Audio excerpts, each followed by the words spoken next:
completely and totally obliterated.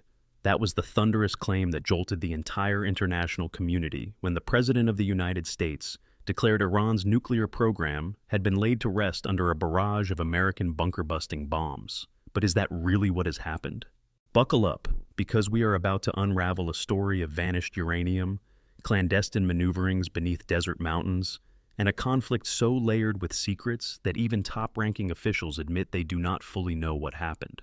Today we will dive into the heart of this unfolding mystery, the fate of Iran's near-bomb-grade uranium, and the dramatic raid that was meant to end Tehran's nuclear ambitions once and for all. In this episode, we will dissect what really transpired beneath the mountain fortress of Fordow, explore how the enrichment facilities at Natanz fared under the impact of some of the largest conventional bombs ever deployed, and question whether the Iranian government is secretly strengthening its resolve to forge a path toward nuclear weapons. First, let us turn back the clock to the moment the world heard the claim that Iran's entire nuclear endeavor has been wiped off the map. For many audience members, that announcement felt like a moment of relief.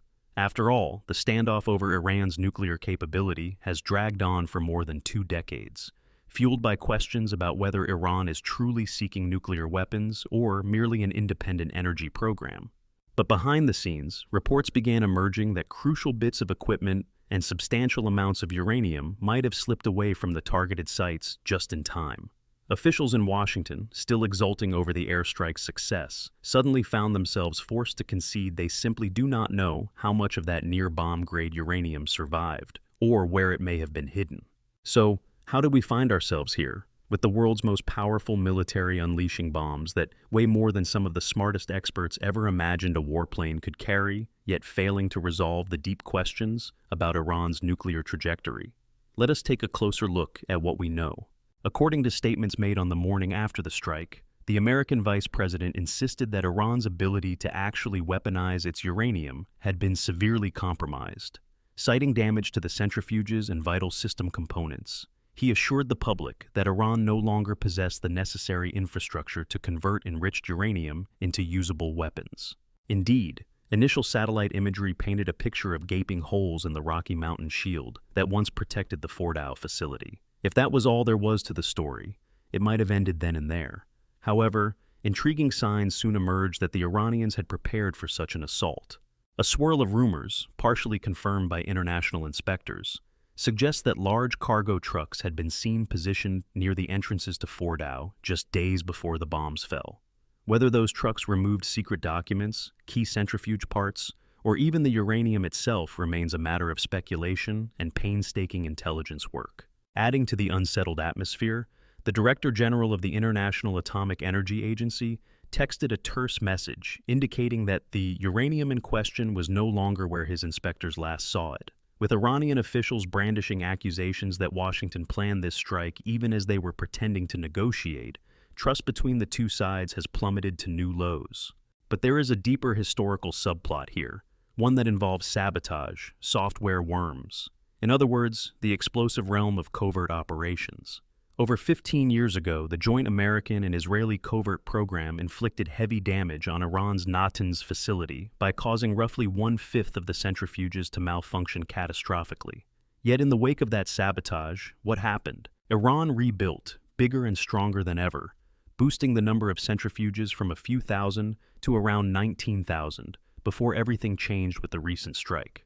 That alone underscores a bitter lesson learned time and again in conflicts around the globe.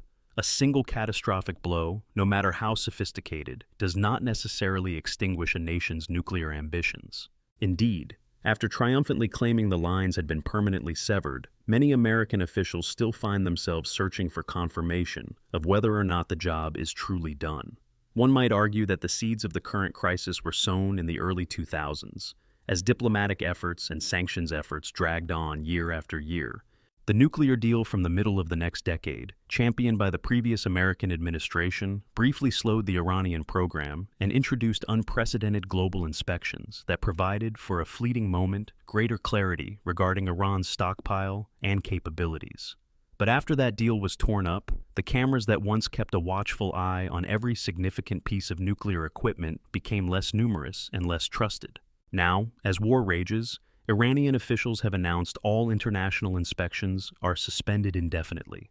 The grand question is, if the agreement that once governed compliance is gone, how will the world ascertain whether those bombs truly accomplished their goal? Let us linger on the scene of the strike itself. Fordow is a place of almost mythical significance in the narrative of Iran's nuclear program. Carved into a mountain decades ago, it was designed to withstand potential aerial bombardment from hostile powers that saw nuclear enrichment as a mortal threat. According to Israeli intelligence, American B-2 bombers dropped over a dozen bombs, each weighing more than 13,610 kilograms, specifically engineered to punch through thick layers of rock. Photographs from commercial satellite providers later revealed cratered holes at the entrances. Early assessments from Israeli and Western sources concluded that the facility, if not destroyed, was at least significantly compromised. But a looming question is what was removed beforehand and transferred to other locations, such as Isfahan, where intelligence suggests a stash of enriched uranium may have been quietly relocated in the days before the attack. What if some portion of that uranium is still out there? According to the International Atomic Energy Agency, the enriched material last seen at the Fordow site amounted to enough to produce close to 10 weapons if it reached the necessary purity. The Israeli government had long watched that stash, anxious that Iran might push it from 60% to 90% enrichment, bridging the final gap to a functioning warhead. Then, with the bombs on their way, the Iranians knew the clock was ticking. Instead of huddling helplessly, they apparently loaded cargo trucks, possibly with historians' records of the nuclear program or the actual uranium stockpile, and spirited them away. The result, for the rest of the world, is a puzzle that no intelligence service or international monitor can solve overnight. Of course, the story broadens beyond Fordow. The Natanz facility, older, bigger, yet undeniably central to Iran's nuclear plan, was also subjected to a withering attack. By one account, power was cut off in a manner designed to disrupt the delicate spinning centrifuges, potentially causing them to tear themselves to pieces. We have seen hints that much of the equipment at Natanz may be irreparably damaged, yet Tehran has a proven track record of building new and enhanced alternative sites. If you find yourself captivated by these clandestine cat-and-mouse maneuvers, I invite you to give this story a like, because the twists and turns only grow more astonishing from here. The possibility that Iran could now accelerate a hidden replacement facility cannot be ruled out, and each step ignites further concern in capitals across the world. But let us pause for a moment. Why would Iran choose to hold on to a stockpile that only heightens the tension with global powers? Some observers note that Tehran has always considered the nuclear quest a matter of national pride, a demonstration that Iran can stand on its own technologically. Others see a more traditional security concern, with Iranian leaders worried that, without the deterrent of a potential nuclear weapon, their government might end up vulnerable. Indeed, the story swirling around these bombed sites captures not just a single arms race, but also a deeper mismatch of trust. Iran's leaders have publicly declared that they have no intention of building a bomb, yet the archives confiscated in past operations revealed that scientific work on weaponization had, for a time, advanced beyond mere theoretical musings. Consider, too, the dynamic between Israel and Iran that has shaped so much of this story. Senior Israeli military officials always insisted that the world was failing to see the serious risk posed by the Iranian nuclear project.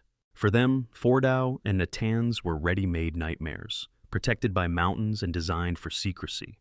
Over the years, Israel's alarm grew as the meeting rooms of Vienna and Geneva witnessed drawn-out negotiations that ultimately did not create the type of ironclad limitations Israel believed necessary. Now, after the recent U.S.-led strike, Israeli experts have discovered that victory was not quite as decisive as the initial rhetoric suggested. These conflicting revelations kindle speculation in Tel Aviv and Jerusalem about whether the entire operation will push Iran to double down on a covert route to the bomb. From a wider international perspective, the saga of this airstrike and the vanished uranium demonstrates the perpetual tension between direct military action and diplomacy as methods for controlling nuclear proliferation. Historically, the fastest route to building a nuclear arsenal was seldom hindered forever by bombing campaigns. The American Manhattan Project is a classic example. In barely 4 years, the United States rushed to produce the world's first atomic bombs. The Soviet Union took only 4 years more. Pakistan, India, and Israel overcame daunting odds to develop their own arsenals as well. By contrast, Iran has been dabbling in nuclear technology for more than 20 years without emerging definitively as a nuclear power. But the question must be asked, are they simply moving more cautiously? Are they encountering complexities that hamper their progress? Or do they see strategic value in slowing certain steps? Official statements from Tehran have roundly condemned the air raids as acts of brutal aggression. The Iranian foreign minister blasted the United States for violating what was left of the trust they might have built in negotiations. In his view, the strike was not only a violation of Iranian sovereignty, but a dangerous escalation that inflames the prospect of further conflict. Meanwhile, American officials speak of substantial setbacks to centrifuge operations and claim to have undermined the critical equipment that would allow uranium to be turned into bombs. However, that gap in knowledge about the fate of the near-bomb-grade uranium remains a jarring blind spot, one that leaves open the possibility of a renewed confrontation in the near future. Account after account from inside Washington indicates that the president's public confidence about having destroyed the threat may have been overly optimistic when contrasted with evidence pouring in from intelligence sources. The synergy between the White House's desire to send a strong political message and the reality on the ground has, at times, rung hollow. Several White House briefings have danced around direct admissions about the missing material, focusing instead on the partial successes of the mission. Officials repeatedly emphasize that even if Iran retains some stockpile, it can no longer quickly convert that fuel into a bomb, which is an argument that, while possibly true, does not dispel all fears. If there is even a fraction of that uranium in unknown vaults, the Iranian leadership might, at a time of their choosing, attempt to weaponize it. Indeed, the suspension of International Atomic Energy Agency inspections only compounds the uncertainty. As the smoke clears from these dramatic strikes, we must take stock of what the future holds. One theme that emerges clearly is that whenever Iran's nuclear program was attacked, the Iranians found ways to restore or even expand their capacities. Engineers replaced older, more vulnerable centrifuges with advanced models, forging ahead with designs that function faster and more efficiently. And each time the diplomatic track was set aside or derailed, the lack of transparency spurred additional suspicion on all sides. Far from resigning themselves to defeat, Iranian scientists and policymakers appear to interpret these attacks as further justification that they need a robust deterrent. Could this ironically accelerate the very outcome the United States and Israel hope to prevent? Meanwhile, the families living in the shadow of these nuclear facilities have faced some of the war's most immediate consequences. Parts of Isfahan, an ancient city known for its architectural wonders, now ring with uneasy whispers about potential radiation hazards or sabotage lurking around the corner. Tehran watchers note that images of rubble at Fordow and twisted metal at Natanz play on state-run television with the ominous subtext that our adversaries will stop at nothing. That perspective magnifies the cyclical logic of fear and retaliation. The deeper it runs, the more impervious it becomes to external attempts at mediation, threatening to further unravel fragile alliances and set each side on a path where compromise is deemed nearly impossible. Yet the story remains far from over. According to certain unconfirmed leaks, the Iranians may be regrouping in hidden wings of their nuclear facilities, while preparing extensive tunneling operations in the mountains near the site of the original underground complex. Some suspect the equipment that was removed, including advanced centrifuges designed to process uranium at levels of enrichment well beyond what a purely civilian program would need, has already been relocated to new bunkers. The question is not just whether those bunkers exist, it is whether they will outrun the gaze of satellites, drones, and the intelligence networks that now crowd the skies above Iran. Indeed, the cat-and-mouse game remains unyielding. But let us not forget the human element. For the Iranian government, nuclear science is not limited to weapons alone. Nuclear energy can power homes, supply medical isotopes, and underpin countless research initiatives. The cradle of this technology was not, in their view, an outright path to a bomb, but rather a demand for recognition that Iran could conduct scientific research without foreign intrusion. Over the years, however, the question of whether this line was blurred, whether scientists also tucked away the knowledge for warheads in secret blueprints, has fueled one diplomatic crisis after another. Given that American officials discovered evidence of weaponization research from around 2003, the stage was set for suspicion on an enormous scale. If some of you are finding yourselves immersed in this story and want to hang on for the next chapters, where we will probe the diplomatic chess game, discuss Israel's behind-the-scenes influence, and map out Iran's potential global alliances, feel free to subscribe. There is a world of intrigue ahead, and this drama is far from its conclusion.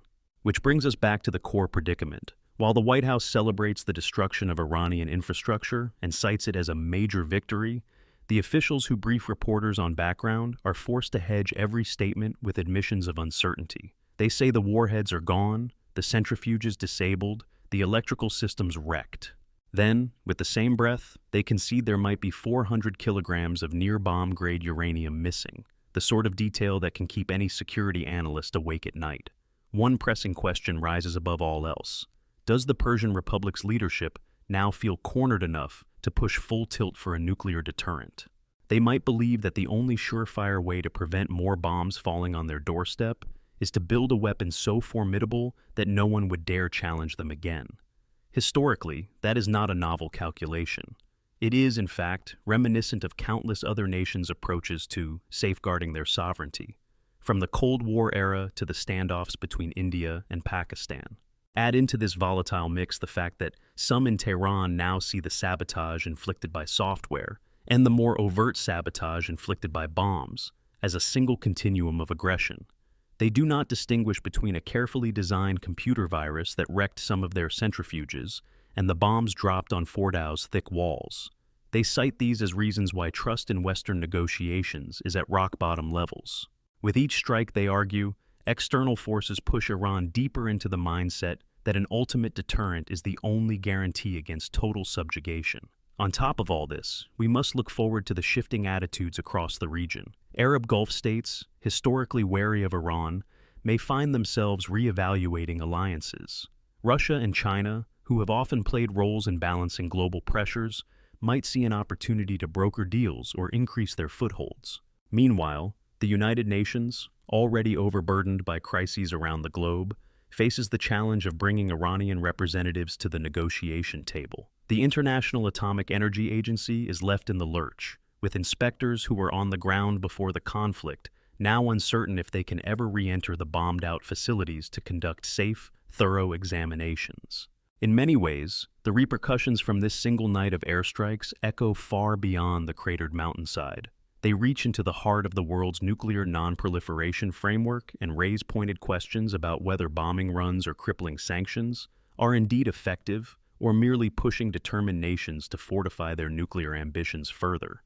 There is a comparison to be drawn with other times in history when a regime, threatened from outside, decided that nuclear capabilities were its only shield. Some argue that the very existence of North Korea's nuclear arsenal has deterred attempts at regime change there, which fosters the idea that proliferation can protect weaker governments from invasion. Once that notion takes hold, it becomes a powerful motivator. Then there is the sensitive geopolitical question. Did the strike truly represent a unanimous global consensus, or was it spurred by a narrower coalition that interpreted intelligence in a particularly hawkish manner? Many critics in Europe and beyond have questioned whether the evidence behind claims of an imminent Iranian bomb was exaggerated or misread. Meanwhile, defenders of the strike maintain that even a small risk of weaponization justifies robust military action, especially when dealing with a regime they view as hostile to Western allies in the region. This tension highlights the complexity of forging unity among nations with disparate economic and security interests.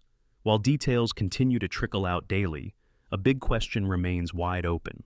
What has become of the stockpile of near-bomb-grade uranium?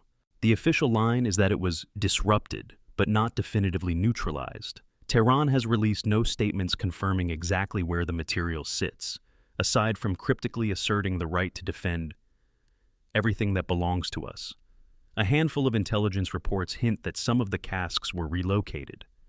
Could they be in the territory near Isfahan, in another labyrinthine underground facility that outsiders barely know exists? The unsettling truth is that no one can say for sure, although the technology to track radiation signatures is formidable. But even that technology must be applied, and that requires on-the-ground cooperation. Lastly, if the immediate future sees a prolonged stalemate, with Iran refusing to admit inspectors and the international community unable to ascertain the full truth about missing fuel, we could be inching closer to a new nuclear deterrence scenario in the Middle East. That scenario, ironically enough, is precisely what the strike aimed to avoid.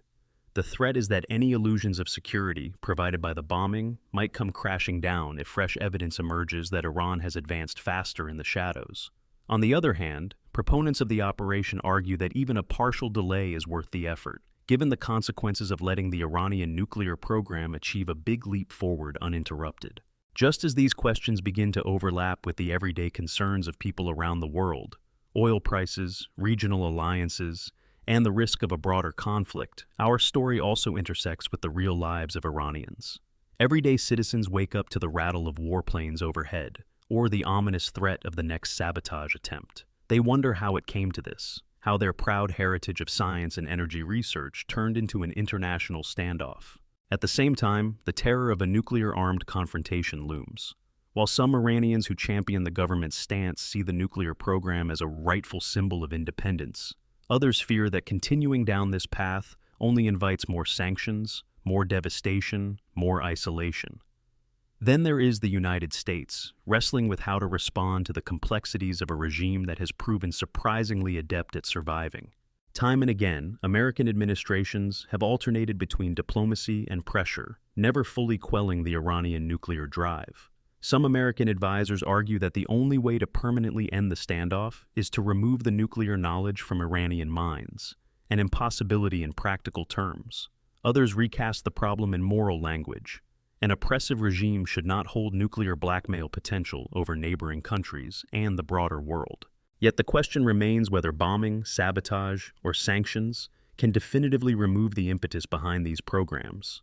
History shows that prolonged, robust diplomacy can sometimes coax greater transparency and trust than any warhead can. But implementing that approach would require a sea change in attitudes on both sides. Perhaps the biggest irony is that, for a program that is more than 20 years running, Iran has yet to cross the threshold into recognized nuclear weapons status. The same cannot be said, historically, for major nuclear powers who advanced from laboratory research to actual detonations in significantly shorter spans. Does that mean Iran never intended the final goal of building a bomb? Or does it merely mean that constant external interference has hampered them at every turn? That question, too, continues to resist easy answers. But if you have made it this far, rummaging through the complexities and revelations, you are among those intrigued by the sharper edges of global security, and your story does not end here. So consider sharing your thoughts or passing this along to others who are just as fascinated. Ultimately, the broader implications of this strike, the shimmering line between the illusions of victory and the grim subtleties of continued conflict, linger over us. We have learned that official declarations of success can be overshadowed by the emergence of new facts. We have seen that uranium, allegedly neutralized, might instead be on a journey from one hidden site to another.